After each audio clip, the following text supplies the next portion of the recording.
French College and listeners, here we are, still in Miami, and I've got a special guest, and I say special because of his personality, his character, and he's quite a unique man, and one that I've known for a long time. I'm so pleased to see him. The person I'm talking about is Simon Milne, who's President, MD, CEO, master of all he does with Solent Air, based out of JFK. So Simon, lovely to have you on board. Thank you so much, Chris. Pleasure to be here. And I was genuinely pleased to see you. Now, for Absolutely. people listening, one of the things that resonated with me was when I asked you what you actually do, and you said you care about what we do. And I love that word care, which I'm very passionate about. So I'm going to cover that now. So as a GSA and a wholesale freight forwarder, just tell us a little bit about what you do, what your specialised products are, and why you're still so passionate as you are. Well, we started the business back in 1994-95. We're 30 years officially next year of being in business. We started it as of our needs of doing business in Russia. We were the largest at that time exporter from the United States into Russia. So we needed a backup, a logistics company. So we started Solent to support our logistics needs, and it took over. Really became our primary business. So we developed the business as a wholesale freight forwarder in the United States, and then we started to become a GSA, and we started to buy block space on airlines, and it was a kind of a bootstrapping move. It wasn't anything that we planned, and we just grew the business organically. And we were asked by Alitalia many years ago, and then Swiss Air, the old Swiss Air, to become their GSA. And so we became GSAs, but not, I would say, typical GSAs, where we really care about our clients, and we really care about what we do.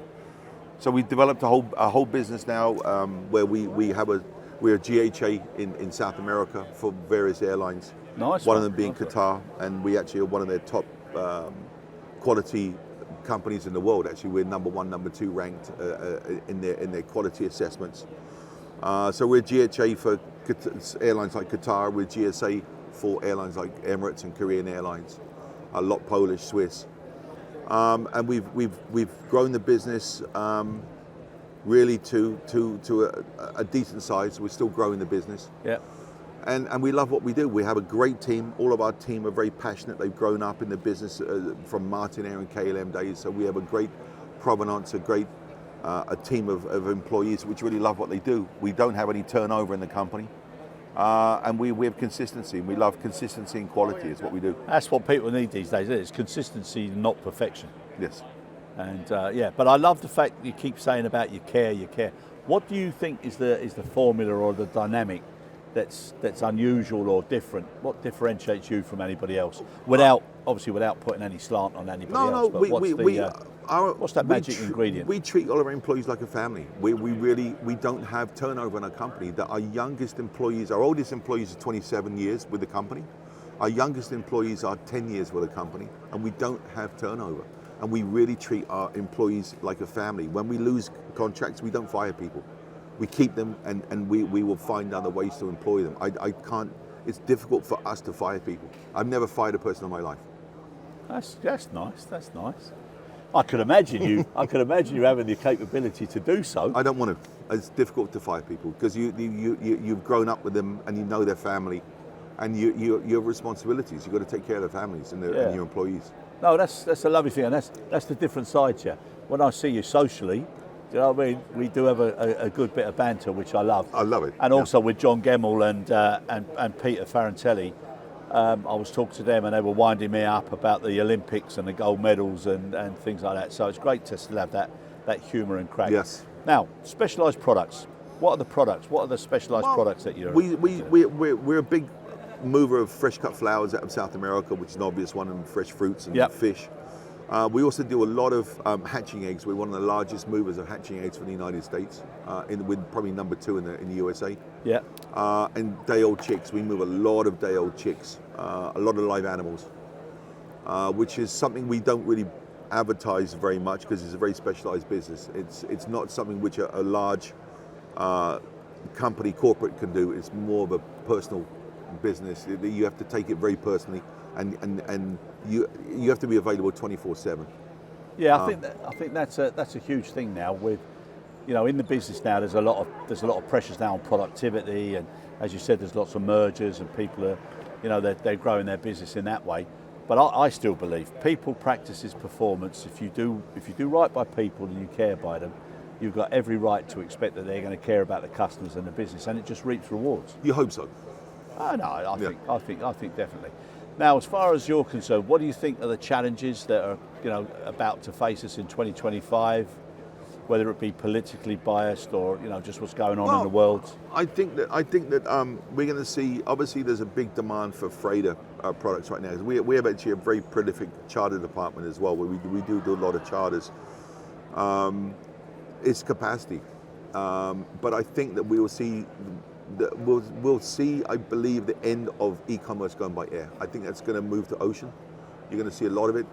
The conversations I'm having with the big guys obviously in Asia are that they're going to move more to air, and they've already bought up millions of square feet of capacity, warehousing capacity in the United States. I think it's going to come by ocean, and I believe it's going to be like an Amazon fulfillment center, and that's what's going to happen with the Asian traffic into Brazil, into Mexico, and into the United States. So I think you're going to see our business is feast or famine. I think we're going to go through. We're feasting right now. There's a big push for freighter capacity. There's not enough freighter capacity. That's going to be our biggest challenge in 2025. But I think we're going to see e-commerce will go to air. I think that's going to be e-commerce go to ocean. I beg your pardon. Yes, the ocean. Yeah, and so it's we're using artificial intelligence and forecasting spending and purchasing demands and stuff. Then they'll just have their own fulfillment and storage areas.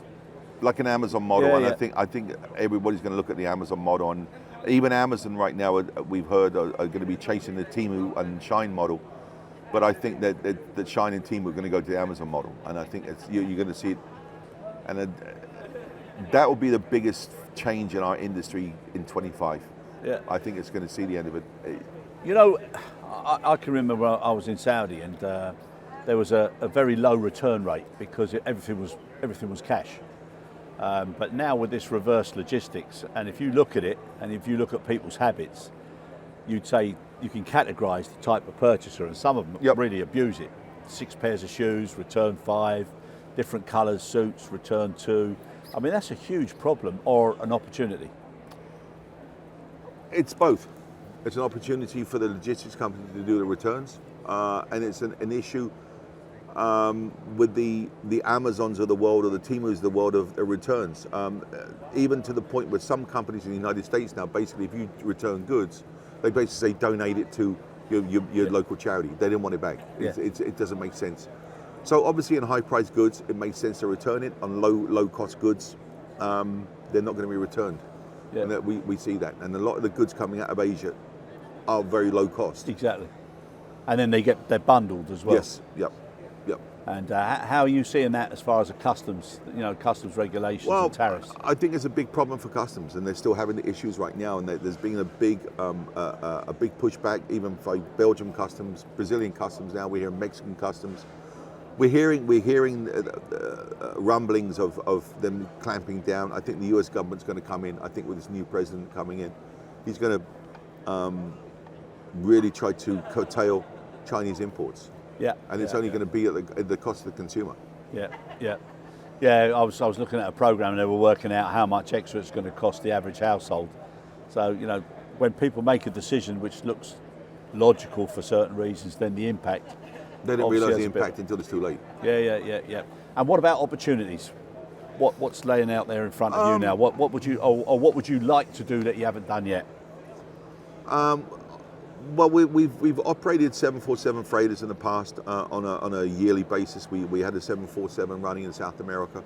We're now looking at putting in. I'm looking at putting scheduled freighter capacity with 7.6s and 7.5s, going back to a 7.5. I think that's for us the greatest opportunities is getting hold of freighters. Yeah. And that's everybody's challenge right now is to get freighter capacity. I think with the Boeing strike it's caused major problems and it's put a fear in a lot of people. It really has. So it's it's going to depend on what plays out in this political environment right now in the US. I think we have to wait and see what's going to happen as of January 19th. Yeah, no, good. And as far as the staff that work for you, you're obviously very loyal to and you care about. Is there a message that you'd like to give to them if they're listening to this? Well, just keep doing what you're doing. You do a great job, and we love what you do for us. It's and we appreciate our staff, and just keep doing it. That's lovely. I've seen the cuddly side of you now, so I'll give you a man hug later on. I think that's great. But seriously, it's always a pleasure to see you. You're a larger than life character. I enjoy your humour, even though it's a little bit cutted at times, but I do enjoy it. Thank you, Chris. And wishing you great success. And it's lovely what you said about your people. Appreciate it. It's always great to see you, Chris. Thank you very much. Likewise, thank you. Cheers. Cheers.